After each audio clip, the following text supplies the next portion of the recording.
So this is, we're going from top to bottom, and we can actually do this. That's the goal. All right. So what I'm going to do here is, so you've identified your primary response pattern under stress at your relational worst. I would like you to think about if you could do something called opposite action. I'm sure you've heard DBT skills, opposite action. Think of, who is that? George Costanza was having the day where he's doing everything different, you know?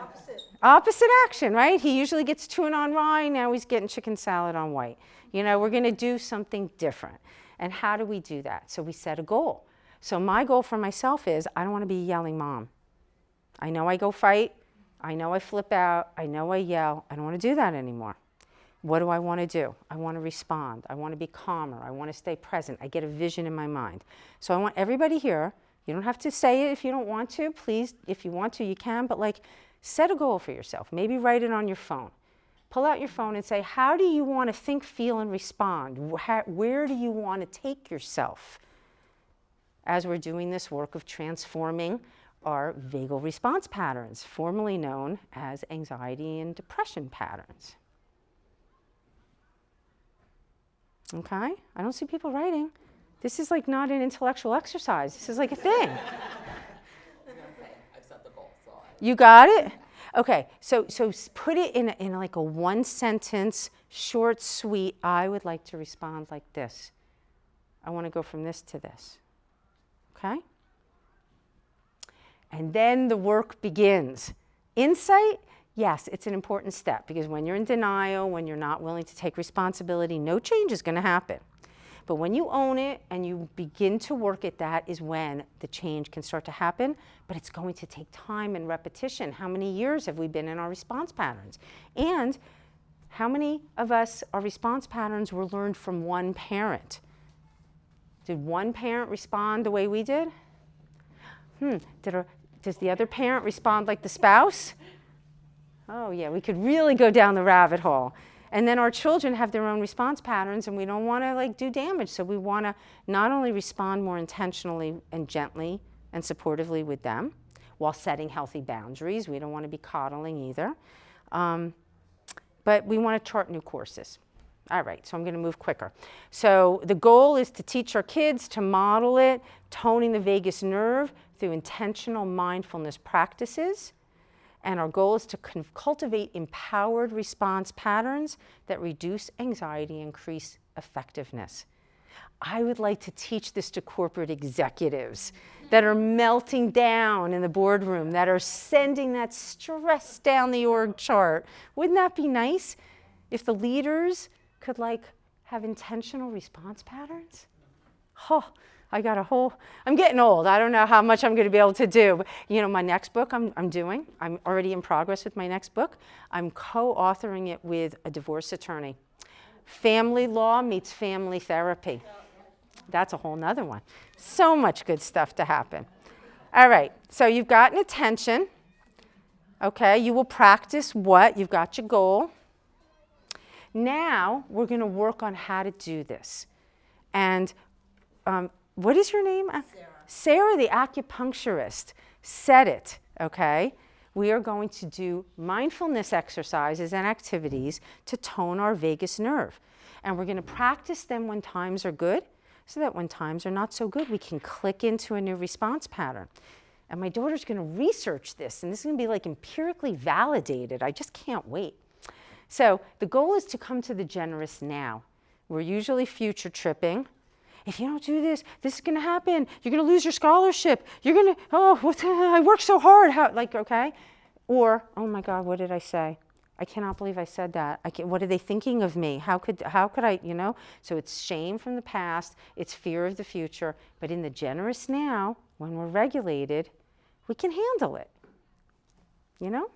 So we're going to do 3 different exercises to bring us into the generous now. And the goal of the generous now is to go from incoherent to coherent. Because when we're coherent, we can be effective. All right, any questions before we do the exercises? You like this? Yeah. This is good stuff, right? I know, I like it too. All right. So, oh my God, I need a mouse. So you said box breathing. Breathing, we know, can help regulate. Breathing, how many people do yoga here? Yoga. I love yoga. When you come out of a yoga class, unless it's a hot yoga class, that's torture. But when you come out of a regular yoga class, how do you feel? Aww. When you come off the acupuncturist table, aww. Orgasm tones the vagus nerve, by the way. It does. It totally resets. Have more sex with yourself. Not on the acupuncturist table. We're not doing happy endings right now. Sorry, that's really bad. Did I say that on tape? I didn't. Now I'm going to have a shame attack. Orgasm to tone the vagus nerve. That's a good little pamphlet, right? That might get me on the Today Show. I thought Ellen would want me. Why didn't she call? All right, so breath. I'm going to teach you a different kind of breathing exercise that I love. Box breathing is a good one, right? We know box breathing, in for a certain count, hold for a certain count. 5, 7, 8, because there's a cute video on YouTube. Yes. It really doesn't matter the count. It's intentional breathing in, it's intentional hold, it's intentional breathing out. And when you're counting and you're keeping track, it brings you right into the generous now. Otherwise, you lose track. So that's really good. But I'm going to give you something juicy today. I'm going to teach you alternate nostril breathing.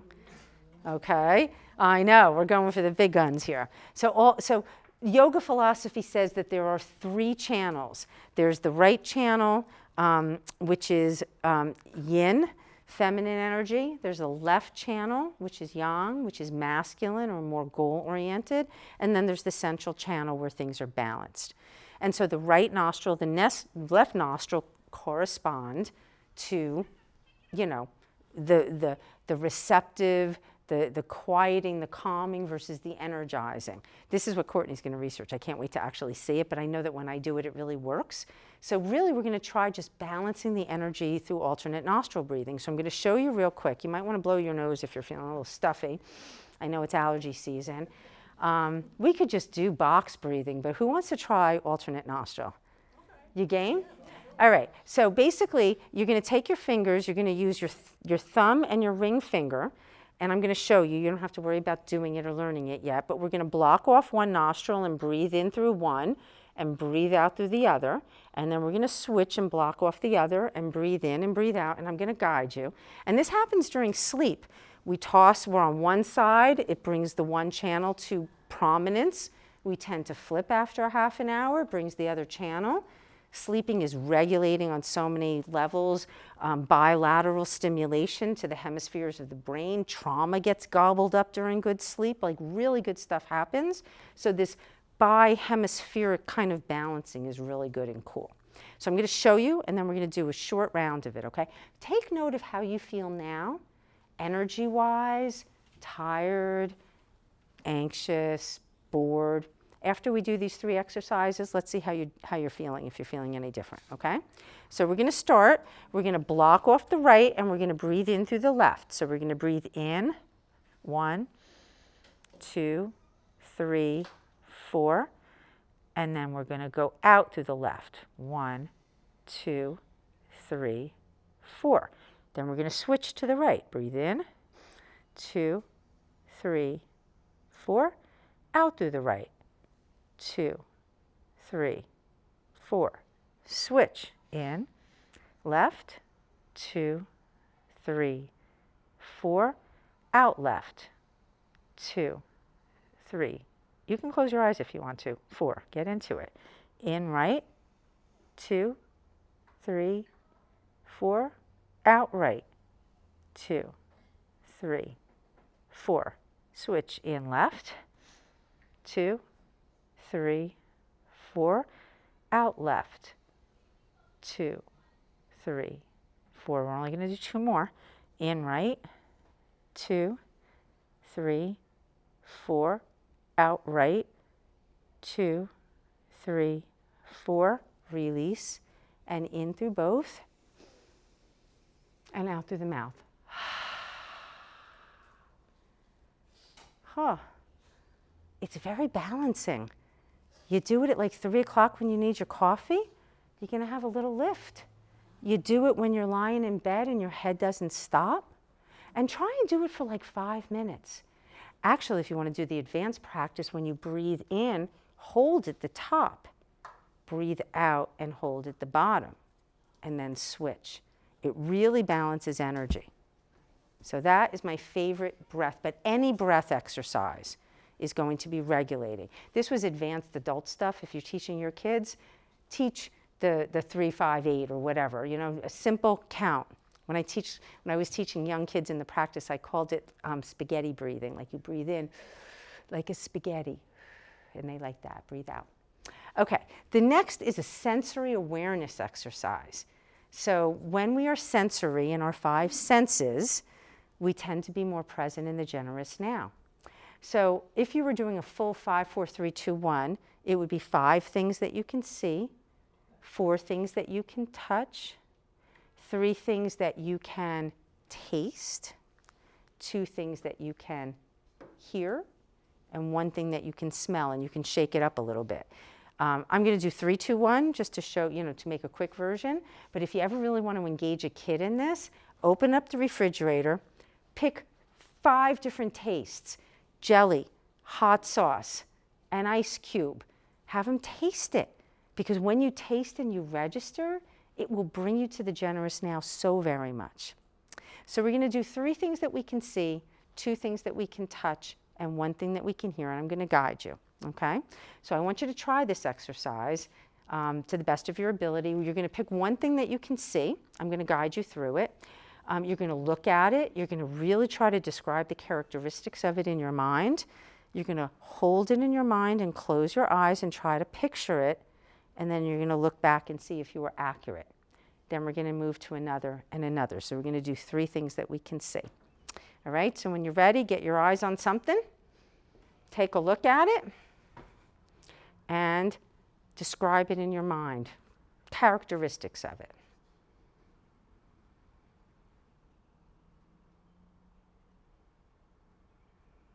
Close your eyes and see if you can picture it.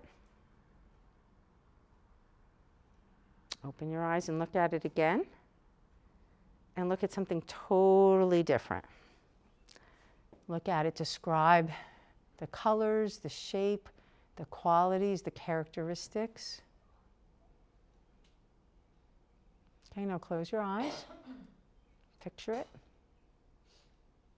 And look again. And let's get 1 thing entirely different. Take a look. Really try to be with it. Try not to be distracted. Be in 1 place. Close your eyes and picture it.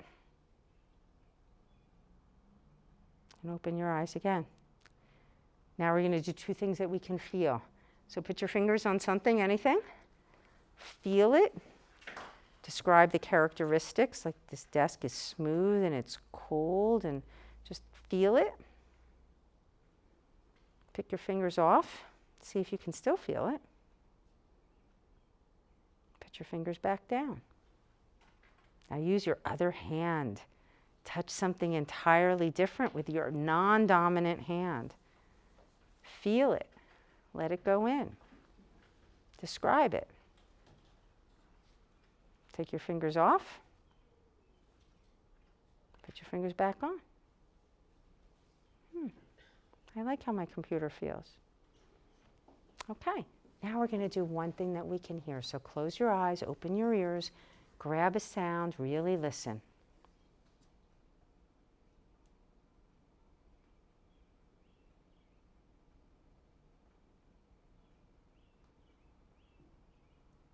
And open your eyes. What'd you hear? Birds. Those were beautiful. Gosh, the refrigerator? Less fun. I heard the clock. The clock? Isn't it amazing? All these sounds, all these sights, all these things, right? We just gloss on by.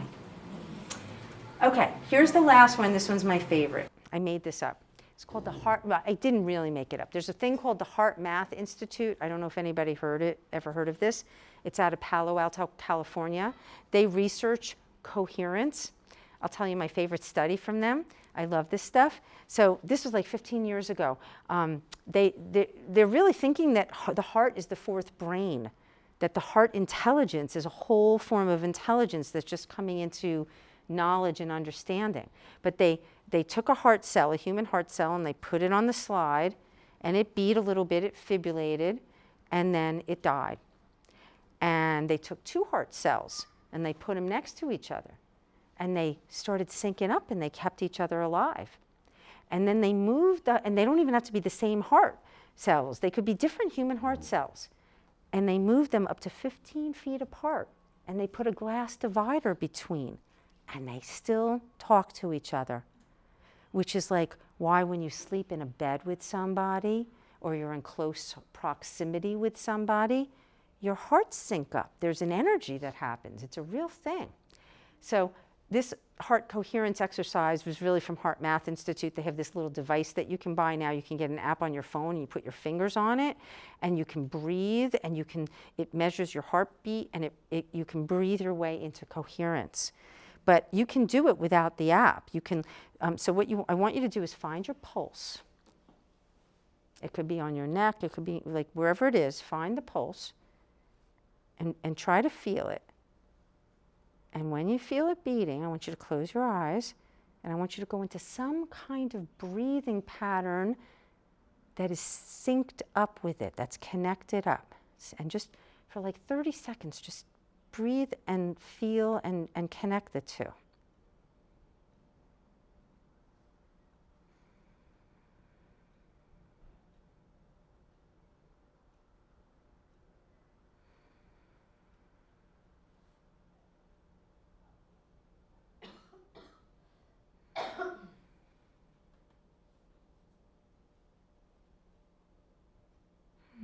And when you're ready, you can come out. You just got a little taste. You can probably stay there for a while. It's really calming. It really brings you into coherence. So these are just 3 different ways that we can practice regulating and toning our vagus nerve.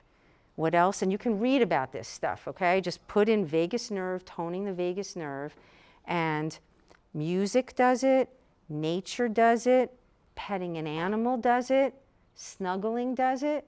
There's so many different things. Movement does it, but that's what we need to do. We need to go to our biology to tone the vagus nerve, to bring us to a place of regulation. Whether we're fight, flight, or freeze, we want to bring ourselves from what? Let's see if you remember. From incoherence to coherence. Because when we are coherent, we're actually coherent. So how do you feel that we did these? Like, do you feel any different than when we started? Nice, relaxed, right? Much nicer, no whine. And we did it. Really nice.